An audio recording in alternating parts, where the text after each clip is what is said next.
A biopsy will be taken, and in real time, a pathologist will be in the operating room and will take the tissue, look at it under a microscope, and if there's cancer present, the robotic bronchoscopy platform will be removed from the operating room. We will then use the Da Vinci surgical robot to perform the surgery. Our average length of stay is around 2.3 days. So imagine coming in on a Monday, coming in this morning. All that you know is that you have a spot in your lung, and you leave Wednesday afternoon with a diagnosis of cancer that has been definitively treated. Wow.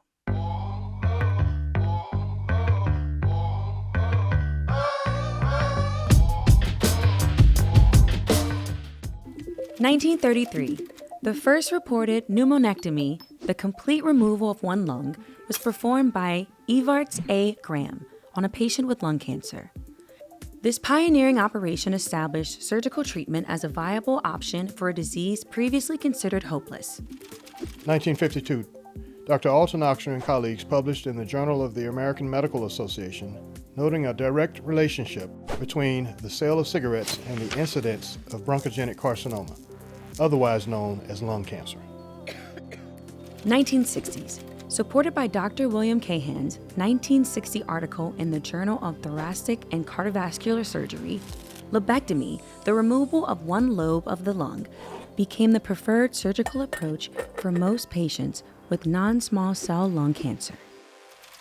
1990s, video-assisted thoracoscopic surgery, or VATS, was introduced as an alternative to open thoracotomy. Instead of requiring a large incision, VATS utilizes small incisions through which a camera and surgical instruments are inserted, enabling surgeons to perform lobectomy and other resections with significantly less trauma. 2000s.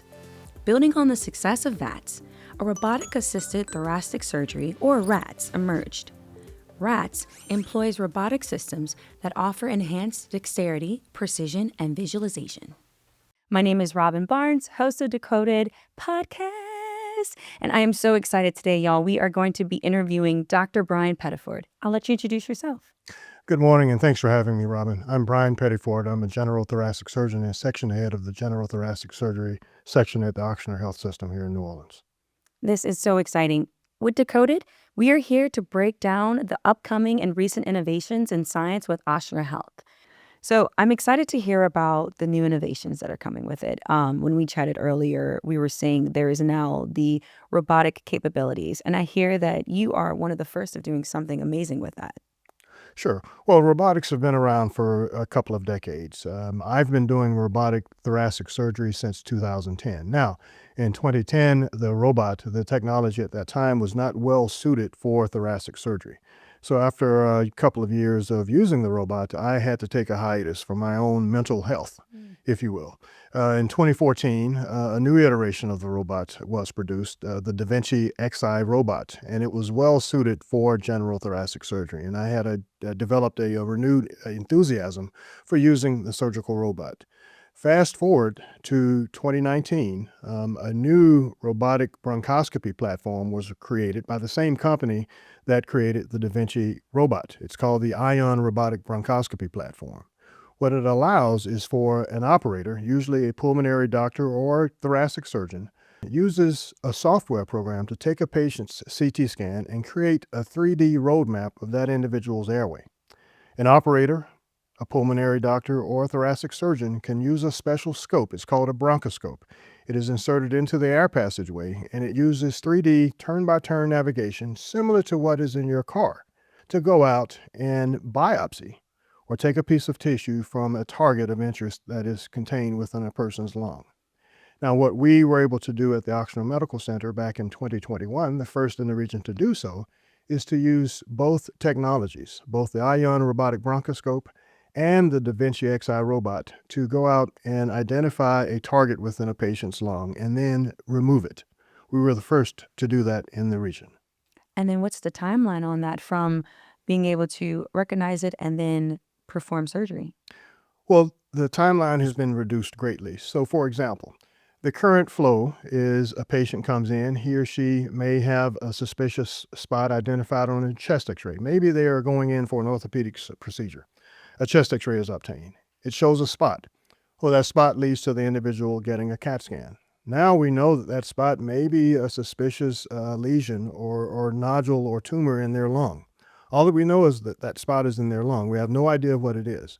And so that unleashes a whole cascade of different processes to try to identify what is going on. And if it turns out that it is cancer, then the individual needs to be evaluated to determine if he or she is a candidate for surgery to treat this newly identified lung cancer.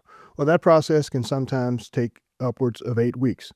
Imagine what that does to the emotional state of an individual who knows that he or she has a spot in their lung. Right. And the cancer's not going to say, oh, I'm just going to pause. You caught me. I'll Exactly. freeze for 8 weeks. No more Exactly. growth. Yes. So, and during that time period, you're spot on, Robin. The cancer is going to continue to do what cancers do, and that's grow and spread. And so, what we have done by leveraging both technologies, both the robotic bronchoscope and the Da Vinci Xi robot, is to have a person come in. Maybe that individual gets a chest x ray, and that leads to a CAT scan, and there's a spot that's identified.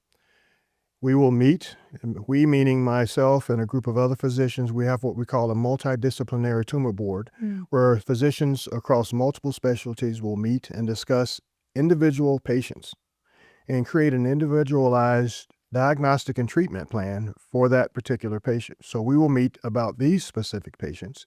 And if we feel that they are candidates, we will perform what we call a single anesthesia event. The individual will come in. All that he or she knows is that there's a spot maybe in the upper part of their right lung. They will come into the hospital and be taken to the operating room, and they will have the robotic bronchoscopy procedure performed, and a biopsy will be taken. And in real time, a pathologist will be in the operating room and will take the tissue, look at it under a microscope, and if there's cancer present, the robotic bronchoscopy platform will be removed from the operating room. We will then use the Da Vinci surgical robot to perform the surgery. Our average length of stay is around 2.3 days. So imagine coming in on a Monday, coming in this morning. All that you know is that you have a spot in your lung, and you leave Wednesday afternoon with a diagnosis of cancer that has been definitively treated. Wow. Wow. And then, I mean, it's of course with Ochsner Health, but you are one of the very few that are able to have the capabilities of doing this, correct? Exactly. There are certainly programs around the country that are doing this, but we are one of the few programs that are doing this routinely. And we have, again, our first such procedure was performed 4 years ago. Wow. That is, I mean, first of all, that's amazing. That is an innovation in itself. Just to give people an understanding of how far you've come, or this procedure, what would be the type of procedure that would be done if a robotic means wasn't available?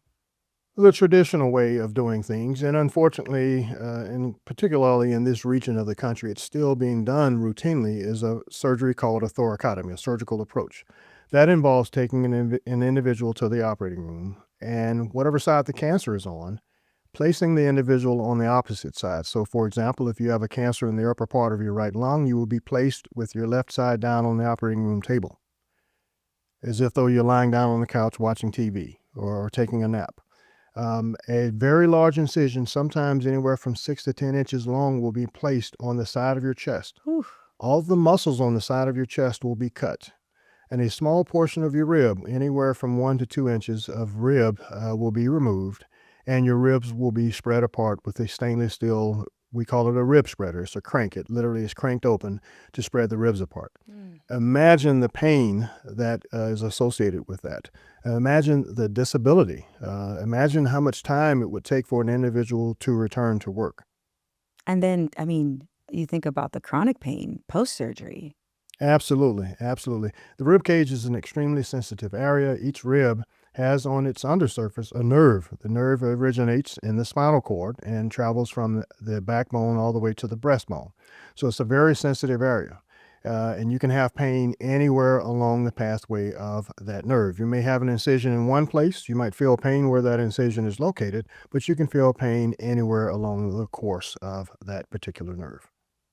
So we definitely want to go the robotic way for sure. I Absolutely. feel I would say like all bells are ringing. I would prefer the other procedure because what would that look like as far as an incision and what would that look like as far as like post care? Absolutely. So the incisions are very small. When I say small, most of the incisions are 8 millimeters in size, and a And what couple. was the other option? How many? We're talking 8 to 10 inches, Whew. literally starting near the backbone and circling around under the shoulder blade and towards an individual's breast. And then the It's that robotically large. 8 millimeters. Yeah, yes, usually four 8 millimeter incisions and 1 to 2 1 inch incisions are made along the chest wall. Now, there's another minimally invasive surgery called VATS. It's the predecessor to robotics. It stands for video assisted thoracoscopic surgery. There are some surgeons that are using that approach to perform lung cancer operations. And I did that for a number of years, but to me, in my professional opinion, the robotic approach offers much better capability in comparison to the VATS approach for lung cancer treatment. So I'm thinking, I sing, so I have no idea how robotics work. So for people who are like me that, we're hearing it and it's like it sounds amazing, but what does it mean? Could you break it down to us? Sure.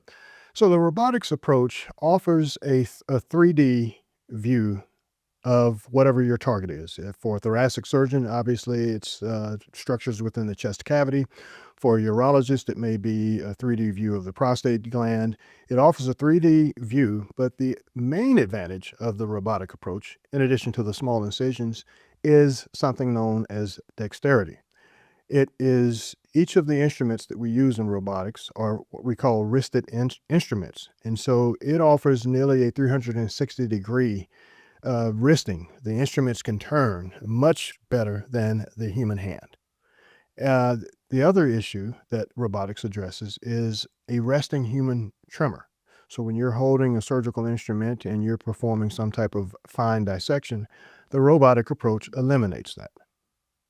So, and maybe tell me if I'm not thinking this correctly. When you're describing it right now, I just see the Wizard of Oz guy behind the curtain operating the machine. Is there an individual who's actually operating this one robotic process, or is it multiple people with different angles of it?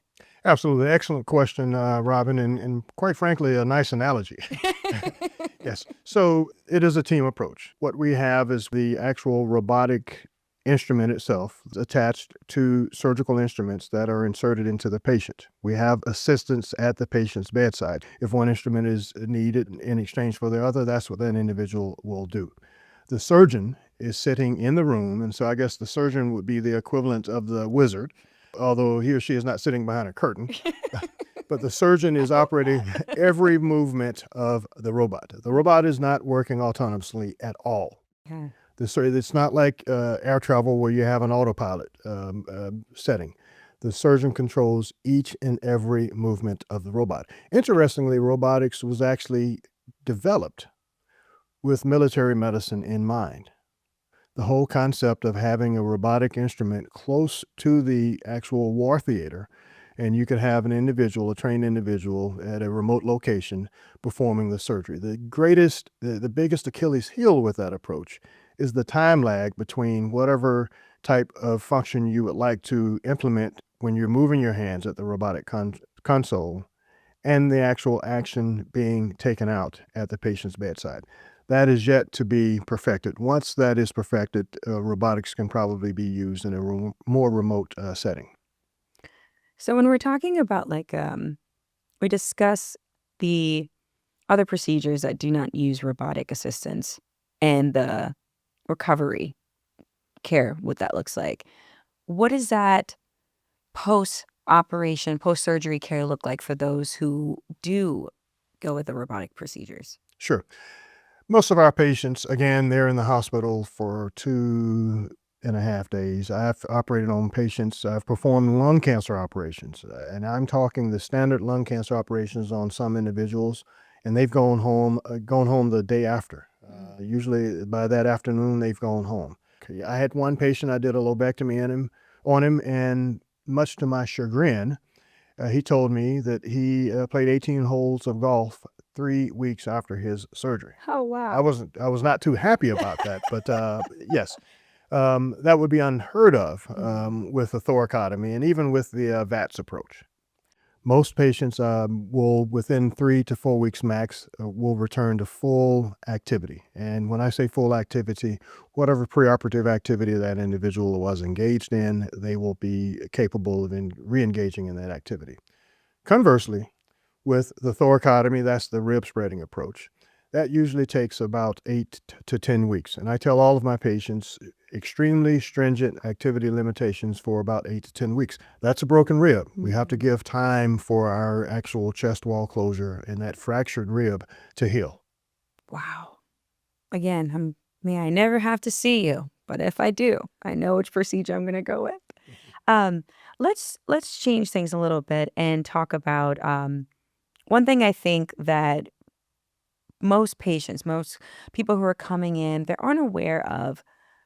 I don't want to say goals, but things to be almost anticipating as far as a successful surgery, right? What does that mean? There's so many variations of what can define success of a successful surgery.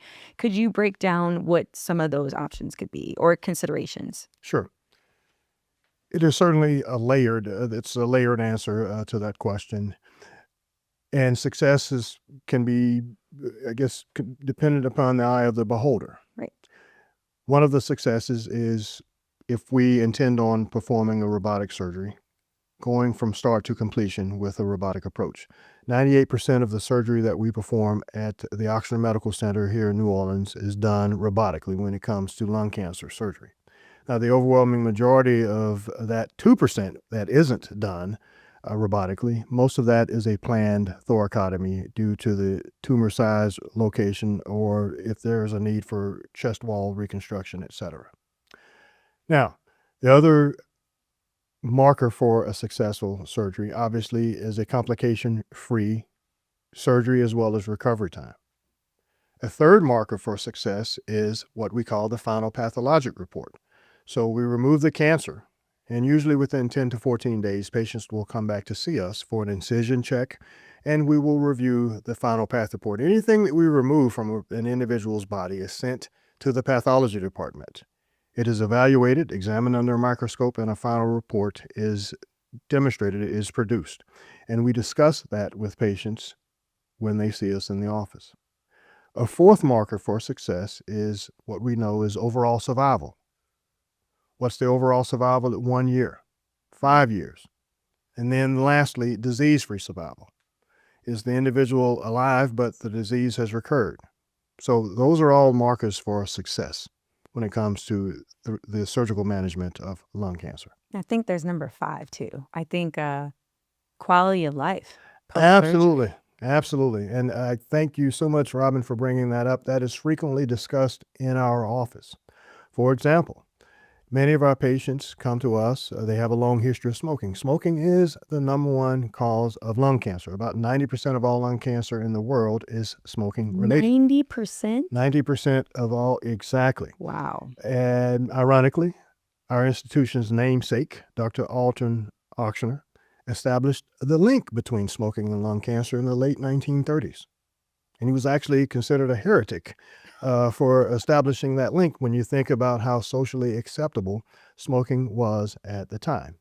But many of our patients, due to their smoking history, come in to us for evaluation for lung cancer surgery, and their lung function may not be as good as it should be to allow them to tolerate a surgery and have a reasonable quality of life. So we frequently engage in a discussion about the importance of quality of life. The fact that you said it was 90% makes me wonder, is it from first-hand smoking, second-hand smoking, third-hand smoking, fourth-hand smoking? Like, how far down the line is being near smoking affecting lives? Absolutely. So obviously, firsthand smoke, the individual who is smoking on the cigarette, and quite frankly, even the smoke that comes off the end of the cigarette that has high concentrations of the cancer-causing agents. And depending upon what you read, there are 70, not 17, not the number 7, but 70 known cancer-causing agents in cigarette smoke. Again, depending upon what you read, there are somewhere between 4,000 and 7,000 chemicals in cigarette smoke. Some of those substances include arsenic, benzene. Benzene's so toxic you're not supposed to allow it to come into contact with your bare skin. Wow. Carbon monoxide, we all know what carbon monoxide does, unfortunately, especially during hurricane season when the power goes out. Cadmium is one of the components in batteries. And formaldehyde. Embalming fluid comes to mind. This is all in the cigarette. That is in the tar that is in the cigarette. So many of my patients will say, hey, look, I smoke filtered cigarettes. Well, that has been studied. You actually extract the same amount of tar smoking a filtered cigarette as you would an unfiltered, because you change the way that you drag or puff the cigarette. You will draw or drag more forcefully, thereby extracting the same amount of tar. So it is the tar that kills you, and it's the nicotine that gets you addicted to cigarettes. So, again, musician, I avoid when people or band members take a smoking break, right? And I will tell you, I definitely want to know about the secondhand and third hand, because I'll be in a green room and I make sure everyone's cleared out. There's no smoking anywhere near me, but I'll smell it. And then I personally should be like, oh, my throat, like, oh, it's affecting my voice. But I'm also concerned because I'm like, I'm not a smoker, but I don't want to also be near it. Is there an effect with that? Absolutely, Robin. Depending upon what you read, there are somewhere between 2,000 and 3,000 people, it's projected, that die due to secondhand smoke. These are people who have never smoked. Maybe they lived with a spouse, or they worked in an environment where there was heavy smoking. No more smoking anywhere near Robin at shows. And then there's another thing, again, depending upon what you read, called third-hand smoke. So you smoke, you blow out the cigarette smoke, or the smoke comes off the tip of the cigarette. It goes up into the air, it vaporizes, and then particulate matter settles on inanimate objects like this table. Your little child runs past, or your grandchild runs past, stirs that stuff up, and then he or she is inhaling it. Wow. Yeah. So when we said 90% of the patients you see are smokers, is the 10% from, where's the other 10% possibly from? Excellent question. It's multifactorial. There's some theory that exposure to high levels of radon may result in in lung cancer. Exposure to asbestos, there's definitely some causal relationship between asbestos exposure and lung cancer. Now, it usually is more of a synergistic effect when an individual And what does that smokes. mean? Remember, you got to break it down for me. Well, I should say additive effect, where one kind of feeds off of the other. So many of these patients, not all, but many of them may have smoked and worked around asbestos. And then there's some individuals, and especially in women, they may have specific mutations that make them predisposed to developing lung cancer. And unfortunately, in many of those instances, it may be a relatively aggressive form of lung cancer, but due to advances in healthcare, we actually have some very effective medical therapy to address those types of clinical scenarios. So, vaping, would you consider the same damages that it would cause with smoking? Is it different? What do you think? I quite frankly think that it is too early to tell. I am very pessimistic that vaping is healthier than cigarette smoking. Vaping is a relatively new phenomenon. I will say that every month and a half to 2 months, I usually get called in the middle of the night. A young person is in an emergency department, and he or she has a collapsed lung, or they're having extremely severe chest pain because air is tracking along the middle part of their chest. And what has typically happened is that they've developed the equivalent of a blister on the surface of their lung, and that blister has popped, and each time that individual breathes, that air is leaking and it's tracking inside of their chest cavity. And when air dissects along tissue, when it tracks along tissues, it can cause significant pain. So one of my first questions when an emergency medicine doctor calls me is, does that individual vape? Wow. Wow. I think that we will probably see, if there are any adverse effects associated with vaping, I think the next 1 to 2 decades will be quite revealing. Mm, that's crazy.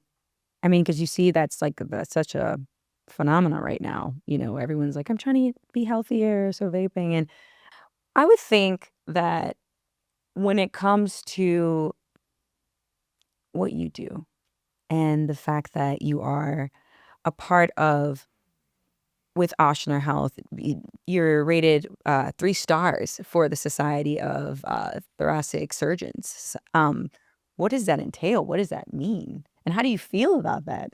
I mean, I'm sure you're like, I'm excited. I'm saying it for you. Your demeanor is very much like outstanding. But explain a little bit more about that. Sure, Robin. So in cardiothoracic surgery, we are very outcomes oriented. And most programs will report to something known as the Society of Thoracic Surgeons database. So the Society of Thoracic Surgeons is an organization. It is based in North America. It has a pretty sizable membership. We have annual meetings. There's a quality initiative that has been present for several decades. And what we do is we report our outcomes, good or bad. All our outcomes are reported to the Society of Thoracic Surgeons. It is mostly along the heart surgery side of things, but we also will report it for general thoracic surgery, so non-cardiac, non-heart surgery diseases of the chest cavity. We at our program are one of over 1,000 reporting programs in North America. Well, you are rated according to a star status, and 3-star is the highest rating that you could possibly get. And so back in 2024, and this is a rolling distinction, and as a matter of fact, as early as 2023, we received our first 3-star rating. So that places us, the Ochsner main campus at Jefferson Highway, in the top 2.5% of over 1,000 reporting programs in North America for our outcomes when it relates to lung cancer management. Wow. Now, to give you some perspective, that also included data from the Delta wave of the pandemic and Hurricane Ida. We were able to achieve that status despite those challenges. And how does that make you feel? Extremely proud of my team, and this is a team effort. That 3-star rating does not speak specifically to any one person's effort. It is a team approach, and we have an absolutely wonderfully committed and skillful team at our main campus. There are a lot of parallels, and I tell all of my patients almost to a person, a lot of parallels between what we do in surgery and commercial aviation. Hmm. You have the captain of that Delta airliner flying the plane, but there's a co-pilot, a co-captain. You have the flight attendants. You have the ground crew. You have the people who stock the plane. And the most important people on that plane are the patients or the passengers. And so the most important people that we see are our patients, but it requires a team effort to make sure that that patient's journey, similar to that passenger's journey, goes uneventfully. Everyone has a vested interest in success. So, with the recent advancements in surgery, explain how that is complementary to what you're doing. I think that the recent advancements, and it's mostly centered on robotics, but there's also some incorporation, quite frankly, of AI Hmm. that can assist with early detection of lung cancer. So it allows us to see patients with cancers at a much earlier stage. Hmm. So you're not operating on larger tumors that are in more precarious spots within an individual's body that can increase the level of complexity of the operation. The patients have much better outcomes. You can imagine that someone that has an early stage lung cancer that does not have any positive lymph nodes, it hasn't spread to the brain or the liver, that individual is going to have a much better overall survival than someone who comes in with more advanced disease. So advances in cancer detection have really helped us out immensely. You add to that robotics, and these robotic platforms are at the point now where they can be upgraded, similar to your phone. You'll get an alert on your phone, hey, connect to a Wi-Fi signal, there's the software upgrade. Well, these robots have the same capability. And so they're constantly being improved upon. Other advances in our field include the use of 3D printing and even virtual reality. Some of our patients may have tumors that are extremely large and they are located in close proximity to vital structures like nerves, major blood vessels, and it's important for us to know exactly what we're going to encounter during surgery. How do you feel about with the advancements in immunotherapy and chemotherapy? We're in a revolutionary phase as it relates to lung cancer treatment. And so there's been a lot of excitement about robotics, but there's an equal, if not higher level of excitement about advances along the medical side of lung cancer treatment, like chemotherapy and immunotherapy. So immunotherapy charges the body's own immune cells or the body's own National Guard or Coast Guard to go out and identify and target the lung cancer. Lung cancers, similar to infections, similar to bacteria. You've heard of drug-resistant bacteria? Mm. Well, lung cancers kind of have an equivalent. Lung cancers can produce certain proteins that can make them almost invisible to our body's own immune system cells. And so we have a whole class of drugs that can go out and counter that, make the cancers visible to the immune system cells, and also kind of supercharge the immune system's cells to go out and target the lung cancer. A lot of that treatment is now being given to patients in advance of surgery. So, for example, an individual may come in and there are certain characteristics that have to be met, certain criteria that have to be met, but they may be candidates for chemotherapy and immunotherapy up front. After several weeks of getting that treatment, we will reassess the individual, and by reassessment, it means we will get updated CAT scans, sometimes a PET scan, which is, I explain to my patients, it's like a third cousin of a CAT scan. But we will get those images to reassess the individual and then perform surgery. And what we're seeing is something called a complete pathologic response. A complete pathologic response means once you go in and remove the affected area of lung, and the pathology doctor processes and looks at the tumor under a microscope, all the cancer cells are dead. Mm. We're seeing response rates of around 25%, as opposed to the traditional 3%. So we're seeing 8 times the pathologic complete response rates that we historically would see only with chemotherapy alone. So immunotherapy has been an absolutely phenomenal adjunct to chemotherapy in the preoperative setting. And the analogy that I use with my patients is imagine you have an ant bed out in your yard and you go out and you pour gasoline on that ant bed. The ant bed is still there, but all the ants are dead. Mm. And that's what we're seeing with immunotherapy. Now, there's another form of treatment that targets certain mutations that patients may have. Earlier, I mentioned that we're seeing an increased rate of lung cancer in women. There's a specific type of mutation that occurs in women and men called an EGFR mutation, for example. And there's a whole class of treatment out there that can be used before and after surgery that is extremely effective.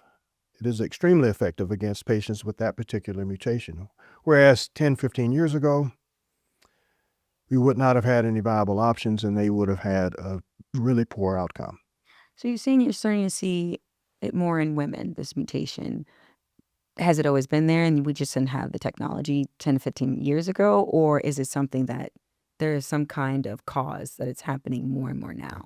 Well, the mutation is not limited to women. We're just seeing a higher incidence of lung cancer rates in women. Historically, men have had higher rates of lung cancer.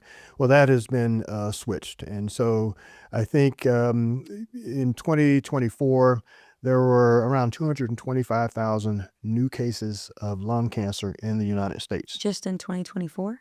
Yes, 2024. Yeah, Repeat that one more time.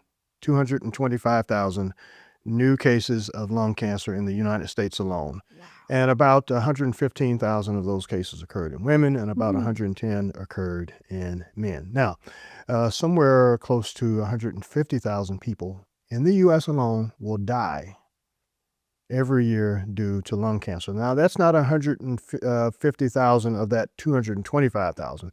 That's 150,000 of all of the existing cases Wow. of lung cancer in the U.S. Yes. And just to give perspective, over 200,000 people, new cases.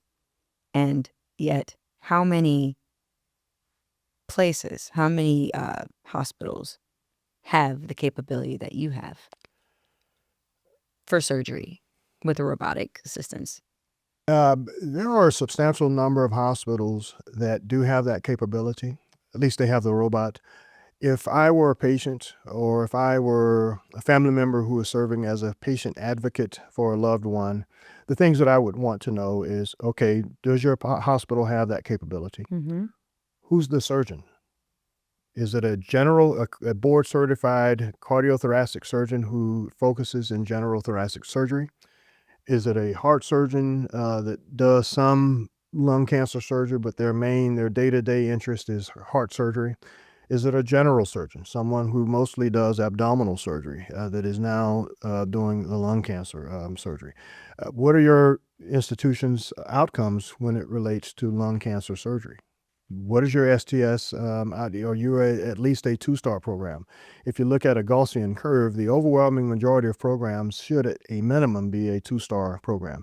Do you even report your outcomes to either the STS or to something else known as the NISQIP? What is your surgeon's experience? How long has he or she been performing robotic surgery or general thoracic surgery? I'm so glad you brought that up because I think these are such important things that people should be aware of to think of. I think when someone thinks they're going to into surgery, it's not always the first thing that comes to mind to think of speciality of the surgeon or a general surgeon, or really looking into what are these markers of a quality controlled, but the success rate, but the longevity of what has been put in the process of the surgeon who's actually doing the process.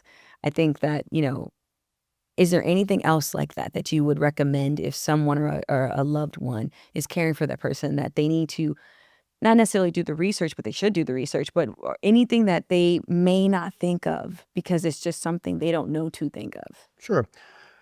Is the program at a cancer center? Does the individual hospital program, do they have a cancer center?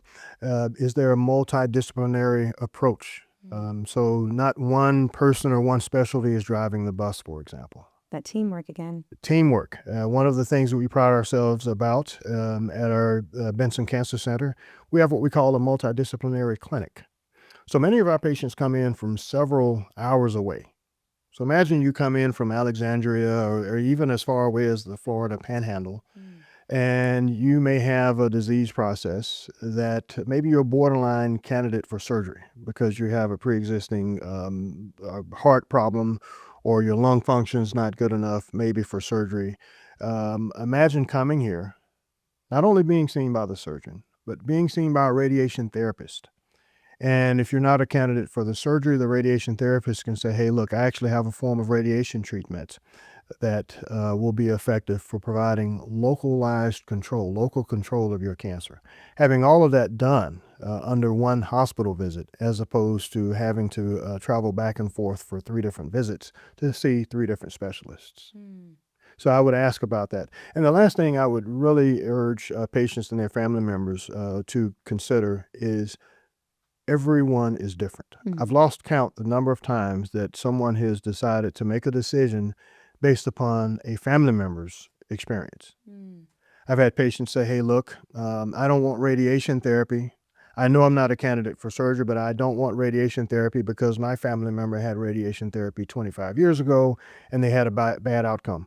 Well, the radiation therapy 25 years ago is a lot different than the radiation therapy now.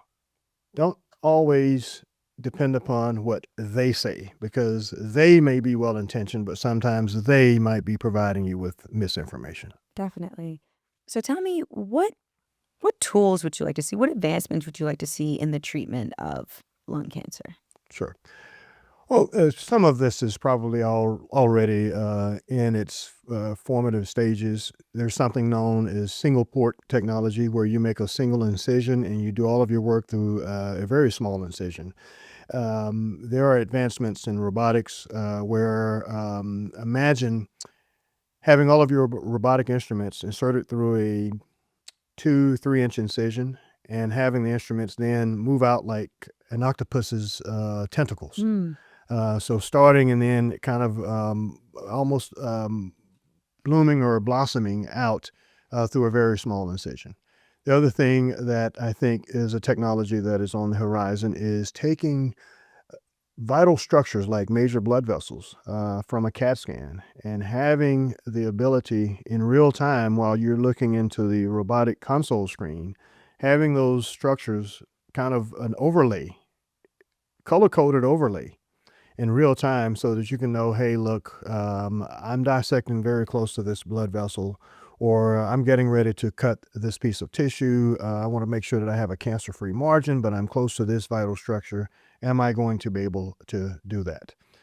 Being able to deliver some of that immunotherapy medication that I mentioned previously, using the robotic bronchoscope, maybe going in through an individual's air passageway and injecting that material directly into a tumor, and giving a high concentration of that drug at ground zero, to make an attempt to spare the patient of having some of the systemic side effects like nausea, diarrhea, lung scarring that or sometimes associated with chemotherapy and immunotherapy. So localized drug delivery, I think, is something that is on the horizon. So, thanks to all the outcomes and the advancements, what do you feel is the perspective of this new technology with this type of cancer? I think that it offers hope.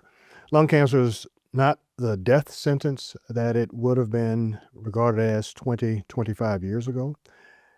We may not necessarily be even able to cure an individual's lung cancer, but we have the technology through our surgical approach as well as our medical advances such as immunotherapy to enable patients to live with their cancer and enjoy a quality of life while they're living with their cancer. So, tell me, as we're talking about the advancements and all the success we have now, tell me what a cancer diagnosis would have been, a lung cancer diagnosis would have looked like 20 some odd years ago compared to now. There have been significant advancements in terms of diagnosis, surgical management, as well as non-surgical management that we are witnessing now. Now, lung cancer is still a very challenging disease. Only 15 to 25% of lung cancer is diagnosed at stage 1. When I say stage 1, that means that the cancer cells have stayed in the one spot where the tumor is located. The other 80 to 85% of cases, the horse is already out of the barn, meaning there's already lymph nodal involvement. And what I tell my patients, when I'm describing cancer, the natural history of cancer, if you will, I frequently use analogies to make sure that the individual has a clear understanding of what we're dealing with. Yes. So let's say, again, you have a cancer in the upper part of your right lung. The right lung has 3 parts.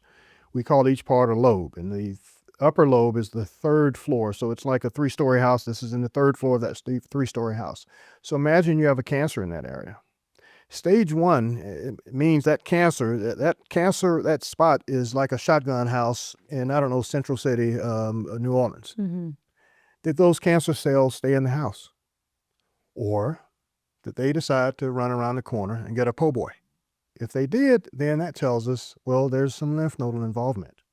And the further away they drive, for example, to Atlanta, that means there's metastatic disease. Mm-hmm. And so it gives the patient an idea about, number one, what the different stages entail. Mm. But again, the challenge with lung cancer is diagnosing it at an early stage. And that's why, again, only 15 to 20% of lung cancer is diagnosed at stage 1 disease, where the cancer cells have not left the primary tumor site.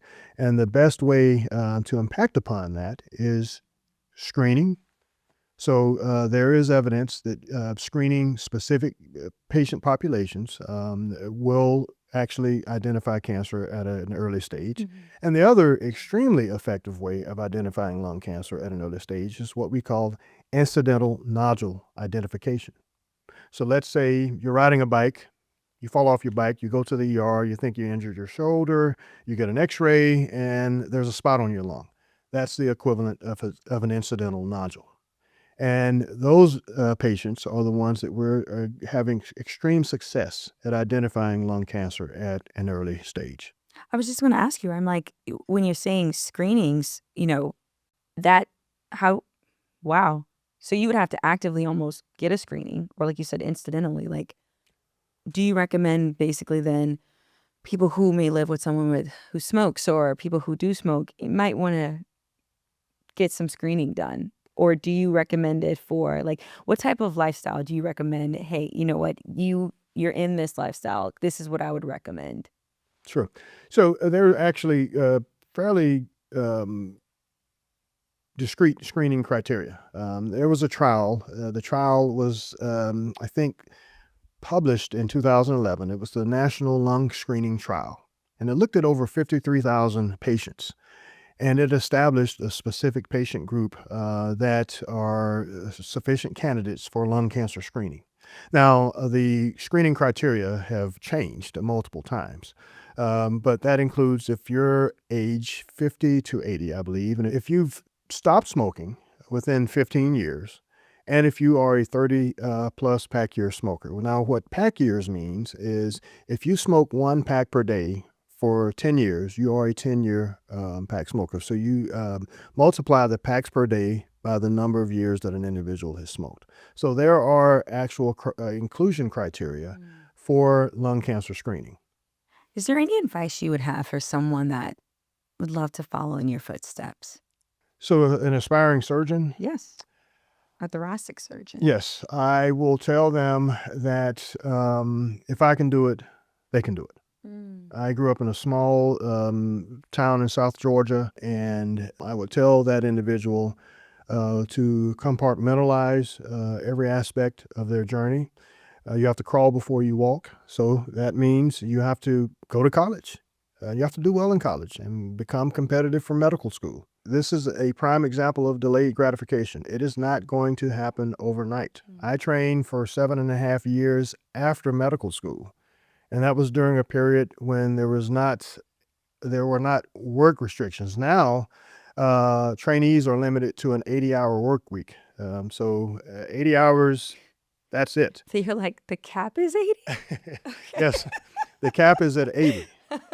When I was in residency, we routinely worked anywhere from 100 to close to 110 hours a week. And we were considered to be slackers by the generation that preceded us.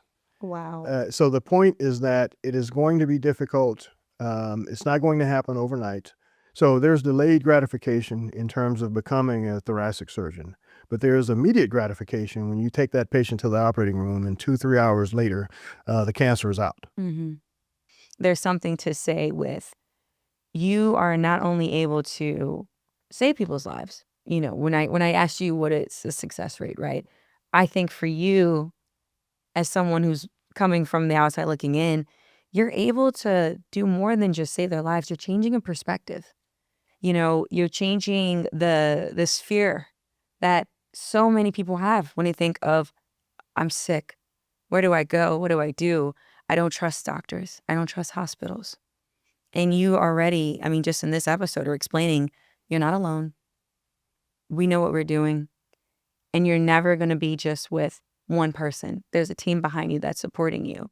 You're changing that person's family because now that person doesn't have that uncle that went to radiation and they had this thing. No, you've changed it. Now this loved one has gone through it and they're living. And now that next generation isn't going to wait too long to find out, why am I sick? Maybe I should go. So, kudos to you for doing that. Yeah, thanks. Well, y'all, this has been so informative. And Dr. Pettiford, thank you so much for making the time. We have really able to decode what is thoracic lung cancer and surgery. And I think with the robotic advancements, I'm excited to learn more and see what's more to come.